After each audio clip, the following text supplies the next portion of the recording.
آپ صلی اللہ علیہ وسلم نے ذکر کیا اور ایک پیشن گوئی فرمائی ہے، اور وہ پیشن گوئی آج صحیح ثابت ہو چکی ہے، یہ ہمارے زمانے کے لیے ہی ہے۔ اور کس وجہ سے وہ یعنی وہ فتنہ ظاہر ہو رہا ہے، وہ کیوں ظاہر ہو رہا ہے، وہ وجہ بھی آپ صلی اللہ علیہ وسلم نے بتائی ہے، اور ہمارے لیے اس میں سبق بھی ہے کہ اگر ہم اسے ٹھیک کر لیں تو ہم اس فتنے سے محفوظ ہو جائیں گے۔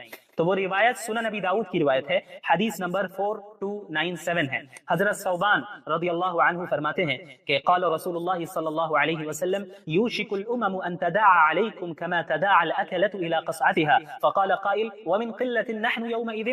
آپ صلی اللہ علیہ وسلم نے فرمایا کہ وہ زمانہ قریب ہے کہ تمام قومیں، تمام امتیں یعنی اسلام دشمن امتیں سب ایک دوسرے کو اس طرح تم پر ٹوٹ پڑنے کے لیے دعوت دیں جس طرح کھانے والے ایک برتن کی طرف تمام لوگوں کو دعوت دیتے ہیں۔ یعنی ایک برتن ہے، ایک پلیٹ ہے، اس میں کھانا ہے، تو اسے کھانا کھانے کے لیے لوگ ایک دوسرے کو دعوت دیتے ہیں کہ آپ بھی آئیے، آپ بھی آئیے، اور چاروں طرف سے لوگ بیٹھ جاتے ہیں اور اس پلیٹ پر، اس کھانے پر چاروں طرف سے حملہ کیا جاتا ہے۔ تو وہ زمانہ قریب ہے کہ جس طرح لوگ ایک دوسرے کو کھانے کی لگن کی طرف یا برتن کی طرف دعوت دیتے ہیں اور چاروں طرف سے بیٹھ کر حملہ کرتے ہیں اس کھانے پر اور کھاتے ہیں، وہ زمانہ قریب ہے کہ لوگ اسی طرح، اور تمام امتیں اس امت کو مٹانے کے لیے، اس امت کو ختم کرنے کے لیے، اس امت کو ذلیل اور رسوا کرنے کے لیے، اس امت کو مغلوب کرنے کے لیے ایک دوسرے کو یہ قومیں اور یہ امتیں دعوت دیں گی کہ آئیں اور سب مل کر ہم اسلام پر حملہ کریں اور مسلمانوں پر حملہ کریں۔ یہ زمانہ قریب ہے۔ تو صحابہ کرام میں سے کسی نے عرض کیا کہ وَمِن قِلَّةٍ نَحْنُ يَوْمَئِذٍ، کیا اس دن ہماری تعداد اتنی کم ہوگی، اس وجہ سے ایسا ہوگا؟ تو آپ صلی اللہ علیہ وسلم نے فرمایا کہ قال بل انتم یومئذ کثیر، نہیں بلکہ تم اس دن بہت زیادہ ہوگے، بڑی تعداد ہوگی تمہاری۔ اس حدیث پر غور کیجئے، یہ آج ہی کے زمانے کے متعلق ہے۔ آج ہماری تعداد کم ہے؟ نہیں، صحابہ کرام کے دور میں تو مسلمانوں کی تعداد کم تھی۔ آج کیا ہماری تعداد کم ہے؟ ہرگز تعداد کم نہیں ہے۔ اور کیا آج یہی حال نہیں ہے کہ تمام قومیں اور تمام امتیں اس اسلام پر اور مسلمانوں پر آج ٹوٹ پڑی؟ پوری دنیا آج اسلام پر حملہ کر رہی ہے، پوری دنیا آج مسلمانوں کو ذلیل اور رسوا کرنے کے پر تلی ہوئی ہے۔ پوری دنیا میں اسلام اور مسلمانوں کو صرف بدنام کیا جاتا ہے، کبھی انہیں ٹیررسٹ کہہ دیا جاتا ہے، کبھی ایکسٹریمسٹ کہہ دیا جاتا ہے، کبھی کہہ دیا جاتا ہے کہ یہ بیکورڈ ہے، کبھی کچھ کہہ دیا جاتا ہے، کبھی کچھ کہہ دیا جاتا ہے، کبھی داڑھی پر اعتراض ہوتا ہے، کبھی حجاب پر اعتراض ہوتا ہے، کبھی طلاق کے مسئلے پر اعتراض ہوتا ہے، کبھی دیگر مسائل پر اعتراض ہوتا ہے۔ تو یہ آج کا دور ہے کہ جب پوری دنیا آج اسلام اور مسلمانوں کے خلاف کام کر رہی ہے، اور بالکل اسی طرح پوری دنیا اسلام پر ٹوٹ پڑی ہے جس طرح کھانے والے چاروں طرف سے برتن پر ٹوٹ پڑتے ہیں۔ تو صحابہ کرام نے عرض کیا کہ کسی نے سوال کیا اللہ کے نبی صلی اللہ علیہ وسلم سے، کیا ہماری تعداد اس دن اتنی کم ہوگی، اس وجہ سے ایسا ہوگا؟ تو آپ صلی اللہ علیہ وسلم نے فرمایا کہ نہیں، تمہاری تعداد بہت زیادہ ہوگی۔ اور آج ہماری تعداد کتنی زیادہ ہے؟